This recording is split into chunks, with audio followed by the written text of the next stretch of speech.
When a serial killer is captured, there's an elite band of experts called upon by the police to help interview the deadliest category of murderer.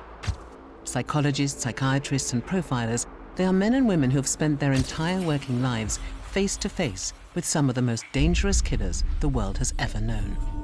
Too many similarities for the question not to be asked, and for you not to say why. No comment. No comment. They paint the image that I was this monster who picked up like these altar boys along the street and swatted them like flies. I said, this is ludicrous. I am sorry for all the pain that my actions have caused. I am prepared to die if you say it is necessary. After working for decades intimately with the most violent people alive, our experts have developed the skills to protect themselves. If you don't distance yourself, it will get to you over time. I do not want some of the stuff going through their minds to be running around inside mine.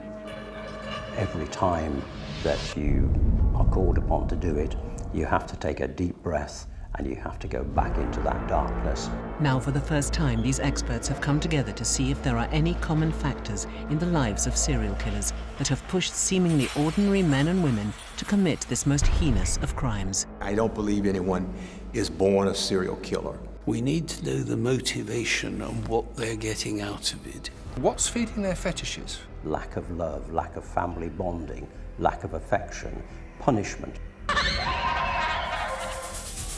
Could these combined factors reach a breaking point that could push the individual over the edge and help us understand what it takes to make a monster? Serial killing is the malign waste product of a dysfunctional culture.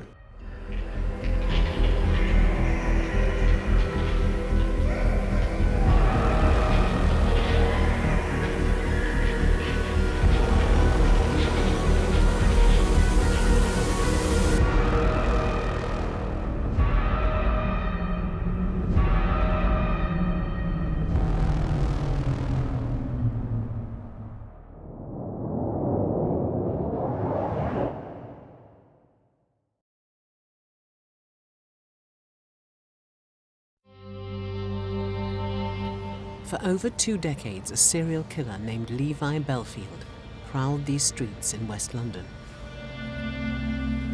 He used this 10-mile square patch as a hunting ground, preying on young blonde victims.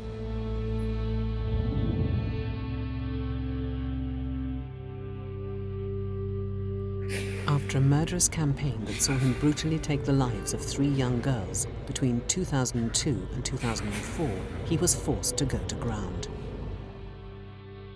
Bellfield does seem to have regarded young women with a degree of contempt, just something to be used. On the 22nd of November 2004, Bellfield's reign of terror was up. The police were moving in, and the hunter had now become the hunted. The killer left cowering in his attic, waiting to be snared. Well, you can either interpret it as prudence on his part or cowardice. To this day, he has refused to cooperate fully with the police. Too many similarities, Levi. Too many similarities for the question not to be asked, and for you not to say why. No comment. No comment, because you can't say anything, can you? He was charged and found guilty of 2 counts of murder and 1 of attempted murder, and sentenced to life imprisonment. A fat, loud, bullying, drug-using, promiscuous, cowardly thug.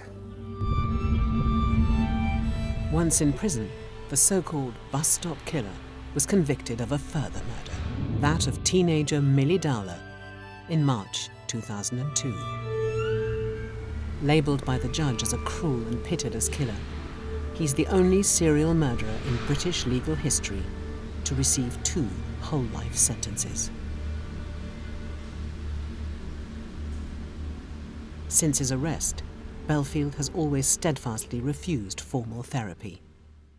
But Dr. Julian Boone, a forensic psychologist who's assessed hundreds of British murderers, believes the trail of devastation Bellfield left in his wake also holds enough clues as to why he became the monster he did.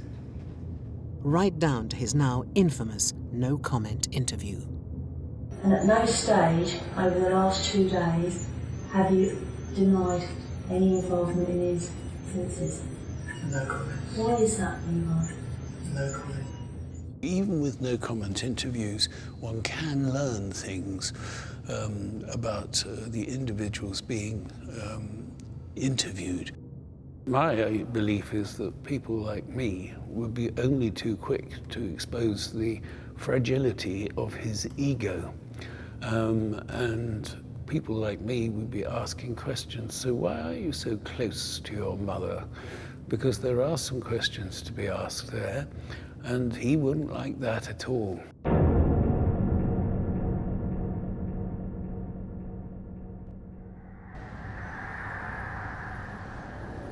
Born in 1968, Bellfield grew up with a brother, 2 sisters, and a number of step-siblings on a council estate in southwest London to a family of Romany heritage.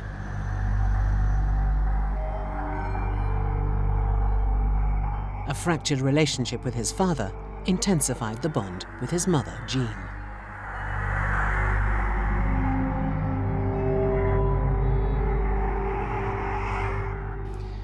I think that if you look at his relationship with his family of origin, you have to try to unpick his relationship with it. Not so much his mother's relationship with him, but what he took away from his relationship with his mother. He said his father was an alcoholic. Now that is a very strange thing for somebody of Romany stock to say about an immediate family member. And if we contrast that with the relationship which he has been reported numerously as having with his mother, as being idyllic and worshipful and that kind of thing, the imbalance that that brings is you don't get the essential building blocks of consistency. And if you don't learn consistency in upbringing, you quickly learn to do 2 things. One, not trust other people, because you never know where you are, because there's been no consistency in psychological consistency, that is, in upbringing. But also, you turn very quickly to control. Why control? Because the uncertainty that you otherwise have is unbearable, because that goes right back to your childhood, where you always had uncertainty. You didn't know whether Dad was going to come home and kick you, or whether Dad was going to come home and kiss you. Forensic psychologist Professor Paul Britton has helped police with some of the most notorious murders of the past 20 years. Like Dr. Julian Boone, Professor Britton believes the relationship Bellfield had with his mother demands closer scrutiny. It is the case that he seems to have had a particularly close relationship with his mother as he was growing, but it's also true that he thought of himself as belonging to a slightly separate community anyway. So he felt, it seems, that the normal rules, when I say the normal, I mean the wider rules that most people choose to adopt in the society, didn't quite apply to him. When Bellfield lost his father to cancer, aged 10, he became even more reliant on his mother.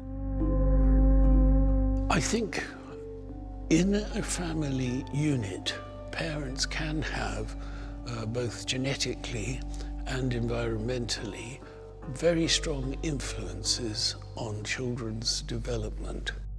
If it's a very, very close relationship, it can lead to, if it's too close, it can lead to spoiling behavior, which means that the child will grow up in a very entitled, expectant way.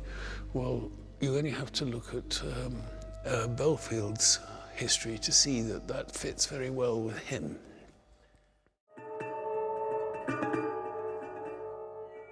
That growing sense of isolation that Bellfield felt soon turned to frustration, which would ultimately manifest itself in anger that he would unleash with devastating effect. when he found himself being rejected by the opposite sex for the first time.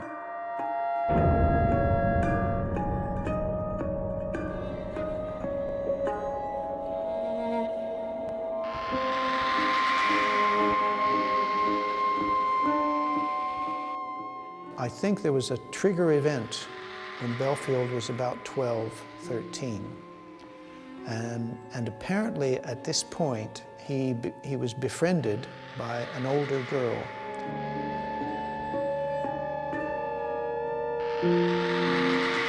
Someone he desired, who was blonde, who was older than him, and who was superior to him.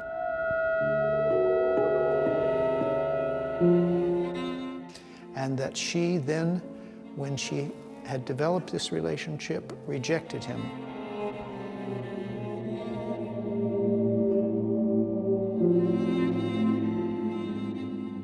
What happened to that girl was that she disappeared and was murdered. And that girl's father, very soon after this happened, had a phone call from a high-voiced, high-pitched voice young man who threatened to kill him. And the father maintained, and always maintained, that he recognized that voice as Bellfield's. But in the absence of proof, the murderer of 14-year-old Patsy Morris remained at large. Some suggest that it was Patsy's death that triggered Bellfield's violent obsession with blondes.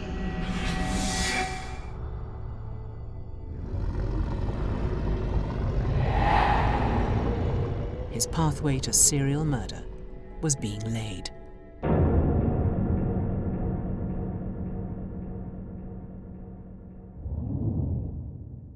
Bellfield was determined he wasn't going to suffer further rejection, and so he decided to match his physique to his own grandiose sense of self-worth. He turned to anabolic steroids as a quick fix to his confidence as well as his puny build. By his early 20s, he was 6 foot tall and 20 stone in weight.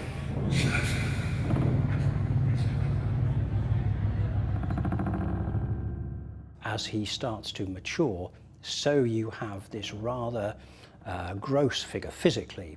For many people, it might be viewed as quite grotesque, except for him, it became a very important part of his ability to get what he wanted it, and he would use it then to literally batter his way to where he wanted to be. The fact that he felt the need to do that, and the fact that initially it seems that there was a sense of inadequacy, and it seems that he spent a lot of his time from his teenage years onwards trying to compensate for that.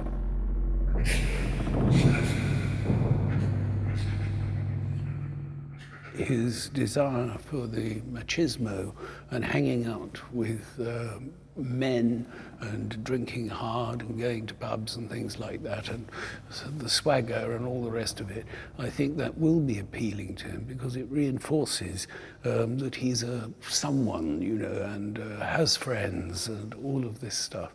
I mean, for goodness sake, he became a bouncer. Tells you, the idea of being an enforcer, the one who can throw people out, who getting out of line and so on like that.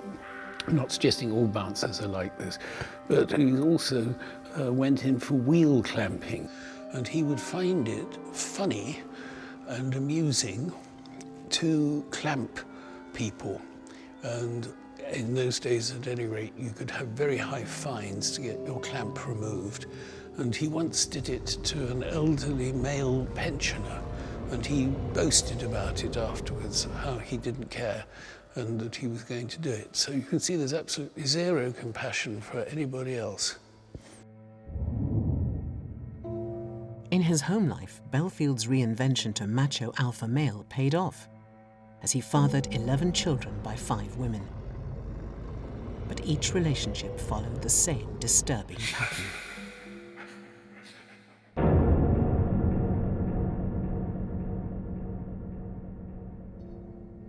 Dr. Adrian Needs is a forensic psychologist who spent over 25 years working with murderers in British prisons. He believes that what led Bellfield to become a serial murderer was fueled in part by a need to obliterate his permanent sense of inadequacy. It's interesting that there were reports from several former girlfriends that he was extremely controlling. Initially, he would attempt to be charming and considerate and that sort of thing, but within seems a very short space of time, then they would live in fear of him. There was one account of him, after a short space of time, taking his girlfriend's mobile phone and giving back another one that only had his number on it, because he said that was all she should need. And on one notorious occasion, he told one girl that she was to spend the night on a stool in the kitchen and she mustn't move from there. This is when he went off to bed, so she was so scared she stayed there all night. And when the police asked about toileting and that sort of thing, she said, well, I had no option. I just had to go on the stool and I couldn't move. It's a need to demonstrate to themselves that they have power. And what we find very quickly is that they have an inner uncertainty of themselves, and that's a means by which they can compensate for feeling non-powerful. I mean, at the end of the day, he's scared of women, and scared of being rejected by women who he likes, who he's attracted to. Hence the need to control them with macho bullshit.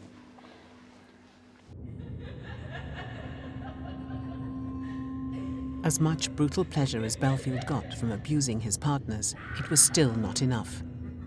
He was about to take things up a notch, and alongside his love of violence, he was about to give flight to his sadistic sexual fantasies. I think he looked down on women who attended nightclubs and that sort of thing. And it's almost as if he saw himself as the alpha male, just entitled to use people as he wanted to, and he didn't see anything particularly wrong in it. I think there was one occasion when, as a nightclub doorman, he drugged a young woman with retinol, and then I think he answered the phone to her mother, talking in very distressing detail about what he'd done, but almost with a sense of triumph. All he required from his victim was passivity, and the drugs achieve that for you, and is not confident that he would be able to carry the rape through, even though he's beefed himself up with steroids and what have you, without some artificial aid, such as the drugs. The other is that he's scared of women. Throughout his 20s, Bellfield's voracious appetite for sexual violence became essential to maintaining his macho man image. The rapes that I've read about, I would say they were pretty much all in the style of a power assertion rape, but his sexual experience itself being essentially conventional. And I suppose the point is that for me, that kind of rape is not about successful sexual experience with women. It's about trying to build yourself up as a man. It's not enough that they know what they've done in terms of a power trip. They've got to let other people know. And by saying something like, "You won't believe what I've just done," you're building up your part and convincing them that you're someone, a powerful man. But at the same time, if they're believing you're capable of doing something absolutely outrageous and wicked and vile or whatever like that, then that's enough, because they've got respect in a weird sort of way.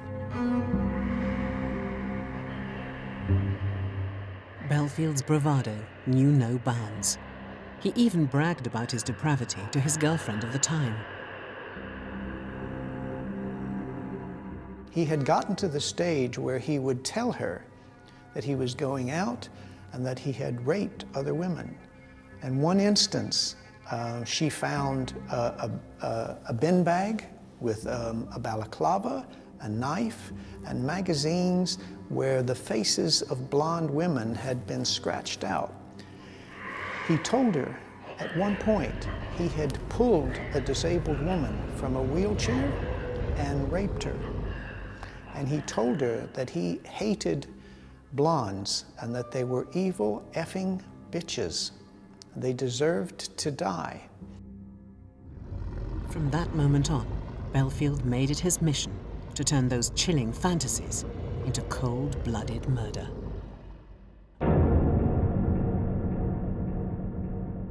He was going out, and almost on a daily basis, he was marauding in his cars and his van, looking for now female victims. But the signal thing was that at some point in the back of his mind was this hatred of blondes, and not just any blondes, blondes who were superior to him, blondes who might reject him.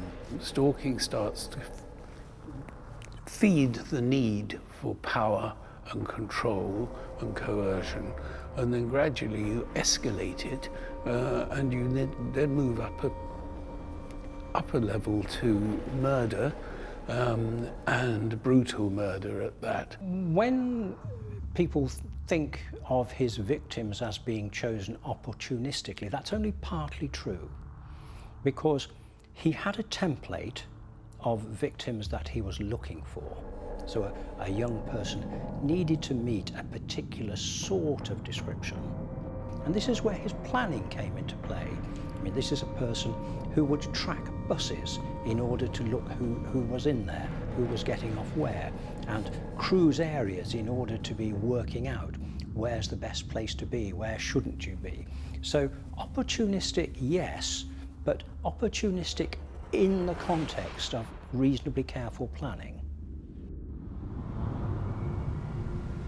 Dr. Samantha Lundrigan has worked alongside the police on major crime investigations and believes that Bellfield was meticulously organized when it came to hunting his victims.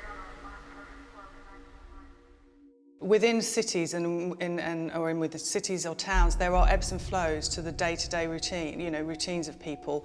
In the morning you get commuters coming in and then commuters coming out at the end of the day, and then the things change once you get to the nighttime economy, and he will have been well aware, intimately connected with all these different changes in the environment, and really attuned to when and where was the most likely that he would identify a target that was suitable. After Bellfield was caught, police were able to make what is known as a geographical profile of the area where the murders happened. It demonstrated clearly that Bellfield was a creature of habit, and indeed habitat, who lived and worked and killed on his own doorstep. When you look in amongst the crime pattern as well, you see he has a number of bases in this small area of West London that he knew so intimately, and that's what he did. He capitalised on his knowledge of the environment and used it to identify suitable victims. Choosing public transport hubs, specifically bus routes, as hunting grounds enabled Bellfield to spot young women getting off the buses at night, making them perfect targets for his murderous intentions. So his choice of public transport routes and bus stops in particular simply was a rational decision as the best way to identify vulnerable women who he could then isolate. We are talking about London, which is a busy place, even late at night in some respects. So what that allowed him to do was observe women as they got off their buses, and then inevitably had to walk some distance to get home. And he would find that opportunity, that perfect point in time and space where it was a lone woman, and he would use that to strike in a blitz-style attack, spend very little time with most of them, and be in and out almost immediately. And this is how, on the 21st of March 2002, Bellfield is thought to have zeroed in on his first known victim, 13-year-old schoolgirl Millie Dowler. I think it's within his capability to have seen the victim on her own, a young girl dressed in school uniform, just walking, and my personal belief is he used some sort of scam to entice her behind the hedge. So quick, can you help me? I don't know, my cat, can you help me find my cat, my dog, or something like that? And she would have gone in on a scam, and once behind the front door, well, hate to think. Millie's disappearance triggered a massive manhunt, with hundreds of police officers combing the local area where she disappeared. Despite a £100,000 reward for information, no trace of Millie was found, or clues that Bellfield was involved, even though he lived in a flat just a few hundred yards away from where she went missing.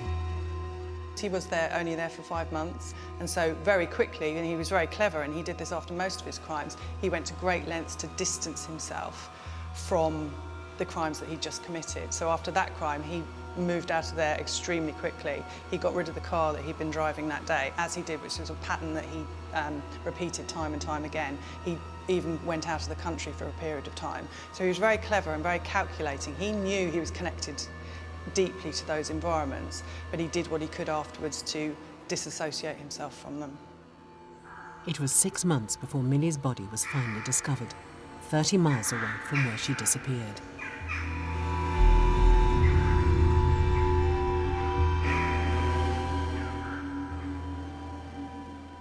My involvement was the examination of the remains of Millie Dowler, in fact just the skeletal remains, to help confirm the identity of the body that had been found.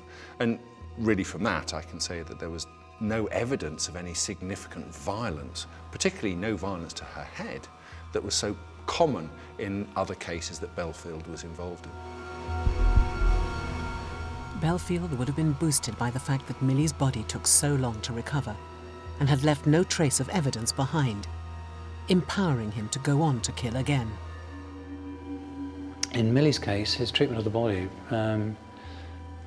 kind of suggests mainly that he was just doing what he thought was forensically prudent. You know, stripping the body, taking it to a remote spot, leaving it in a ditch. Why he didn't go further and bury the body, I don't know. Presumably he lacked the opportunity, or perhaps he was just lazy. This would be what they call, relatively speaking, an organised offender who tends to choose strangers as victims. And again, there's an element of power. While you're getting it on the domestic scene, you're being brutal to your female partner. If you're doing it to someone random, then that's even more potent, isn't it? Because they're going to say, why me? I've done nothing to you, that sort of thing. You only have to look at poor Millie to see why she must have been wondering all the time, why me? Why is he doing this to me? Millie Dowler's murder was to remain unsolved for almost a decade.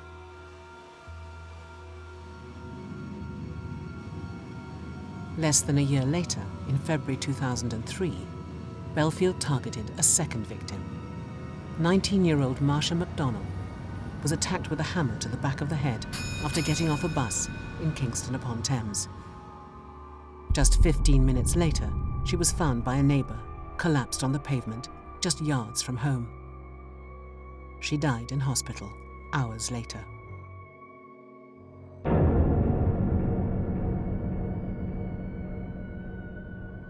Just like most serial killers, Bellfield has by now clearly established a victim group that he's targeting. Attractive, young, blonde women whom he's convinced would be repulsed by him and reject any sexual advances he might make.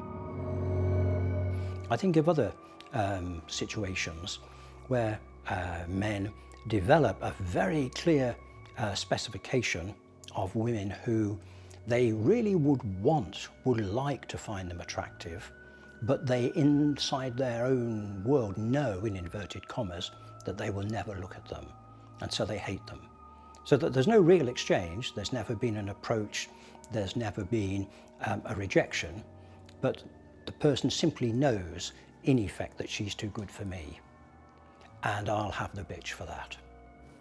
It's when he's rejected. It's when he's rejected by someone of a particular appearance and a particular, who he sees as rejecting and spurning him. And as a man with his experience, that would be a particularly provocative insult.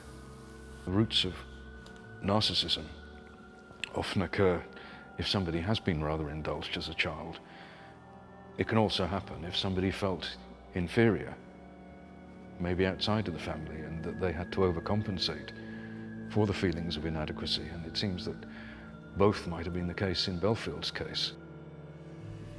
By now, Bellfield had found that only extreme violence could provide him with validation for inadequacies. Fueled by a growing drug habit, his mood swings were frequent and terrifying, his life becoming increasingly defined by uncontrollable rages.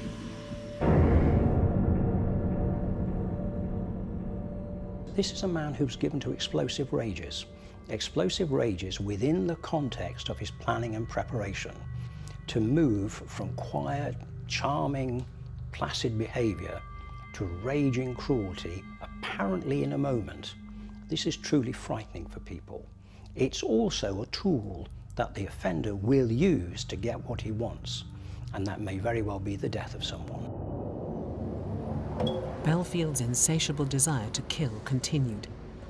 But as he targeted a third victim, 18-year-old Kate Sheedy, on the 28th of May, 2004, she sensed something was wrong as soon as she got off the bus.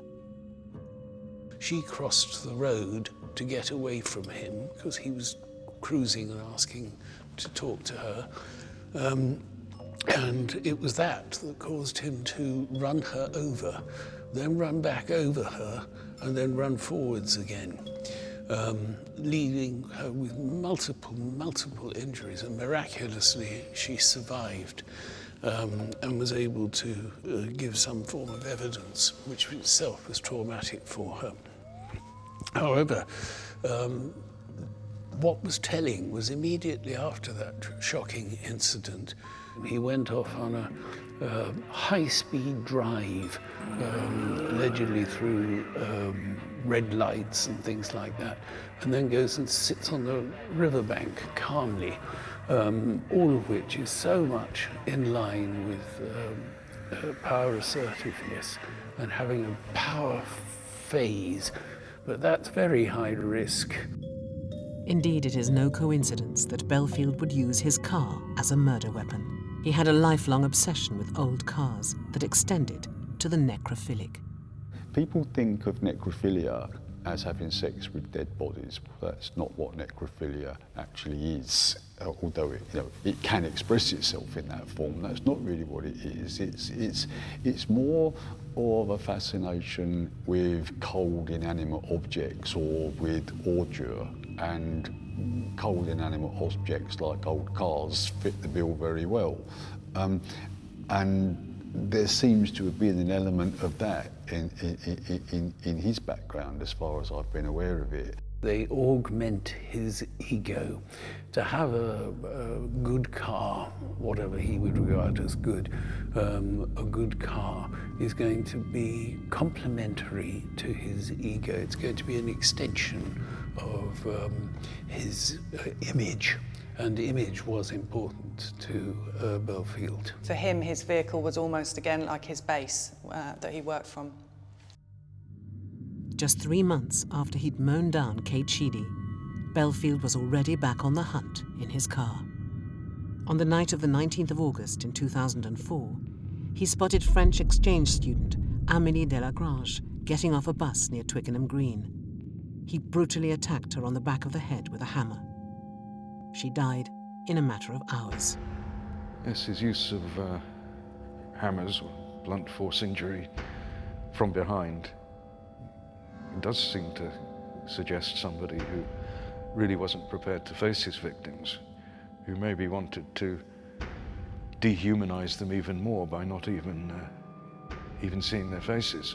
It's just a heavyweight tool, isn't it? But it's also a tool of power. It gives empowerment. It's also, in many ways, anonymous. But the real thing that it is intimately personal. I know he carried a baseball bat that he would use to intimidate, but that is nowhere nearly as close and as demeaning as hammering someone to death from behind. I think there's a difference in quality between the nature of the rapes and the nature of the killings. Because the rapes came first, and they, in most cases, they should have been enough to satisfy him, but they weren't. So I think that the style of the killings kind of suggests that he wanted to obliterate an ongoing, difficult relationship in his mind. Police investigators hunting the killer of Amélie Delagrange had no eyewitnesses, no DNA or forensics to go on. Desperate for leads, they began trawling through 2,000 hours of CCTV of the roads nearby the murders, hoping to find clues that would lead them to the killer before another life was lost. Yes, I think the more experience of committing offences successfully that somebody has, the more likely they are to feel invincible and that they can get away with things, because it seems that demonstrably they have. And that might result in them turning their attention to, well, refining their technique still further, and feeling that in a situation where basically life is a matter of them against the world and they're here to take what they can, that they are able to get away with things because, well, they're superior.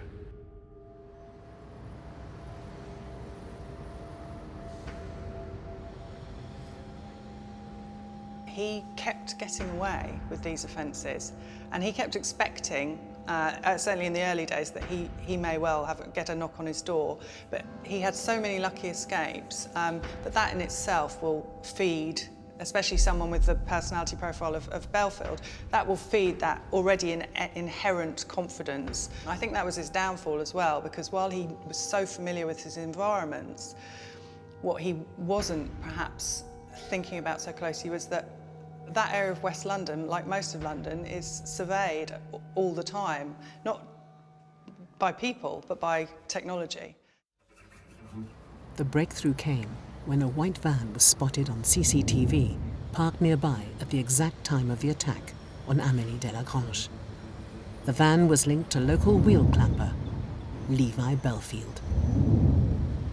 Further CCTV research matched Bellfield's previous cars, placing him at the scene of the murder of Marsha McDonnell and the attempted murder of Kate Sheedy. The police were finally able to issue a warrant for Bellfield's arrest. As detectives searched the house, they found Bellfield hiding in the attic, alone. Certainly the police were pleasantly surprised, I think, at the ease of the arrest. He would say he was prudently hiding himself. I think everybody else would say he was cowering. And that would certainly fit with what seems to be revealed of his psychology and the nature of the rapes and the murders. Bellfield flatly refused to confess or comment on the heinous crimes he'd committed.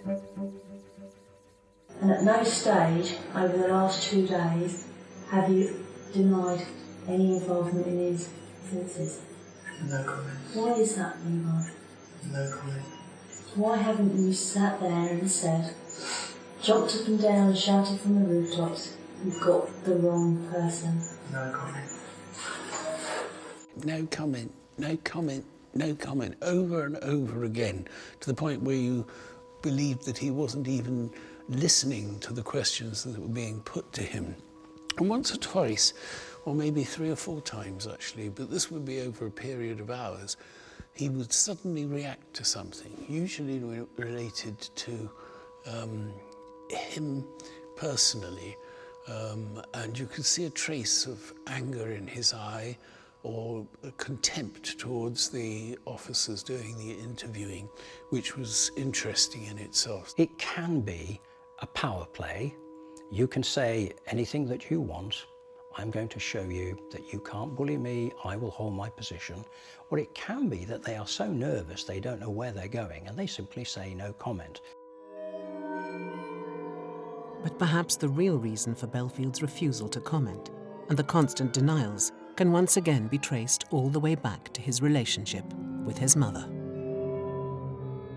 A lot of people I have met and interviewed and gotten to know who were killers will continue to protest their innocence long beyond plausibility.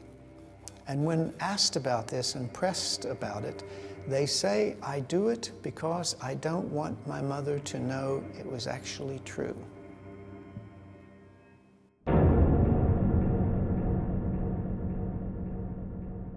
He's not a terribly complicated person, Bellfield. He's not simple in the way that Fred West is, but he's not a complicated person. He's just not very attractive.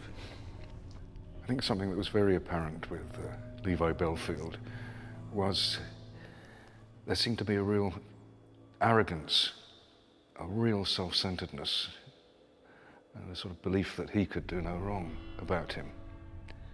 And also a willingness to treat other people with, well, absolute contempt, really. In fact, some people have seen this as being at the core of psychopathy. Someone who grows up believing that it's a dog-eat-dog, law of the jungle, survival of the fittest kind of world, and that the only principle that makes sense in that kind of environment is to look after number one.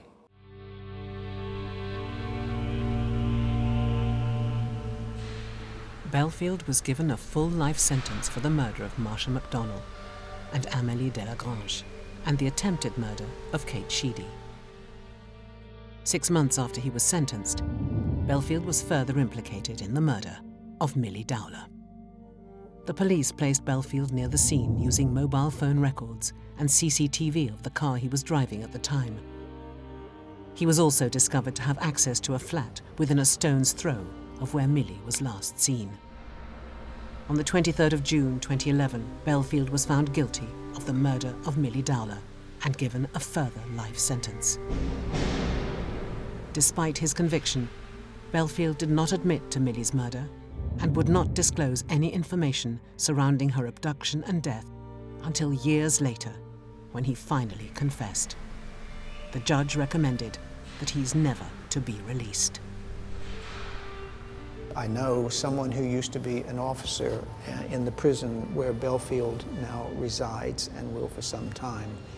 And he has carried on pretty much the way he was then. He's an arrogant, obnoxious, demanding, lying bully insofar as he can. He's converted to Islam as a deep religious act of faith. No, in fact, what he's done is what many inmates are doing and converting to Islam in order that they get out of work more often, they get better food and other privileges in prison life.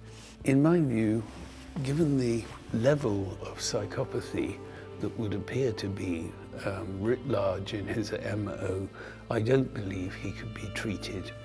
The only sense in which psychopaths can be treated is when it's in their interests to be seen to be treated. It's surprisingly difficult to step away from macho bullshit. You might have to wait a few years for natural maturity to hopefully take place. But that would probably be on the basis of a sense of having sort of wasted time in life. I think if you wait for regret, it's going to be quite a long time.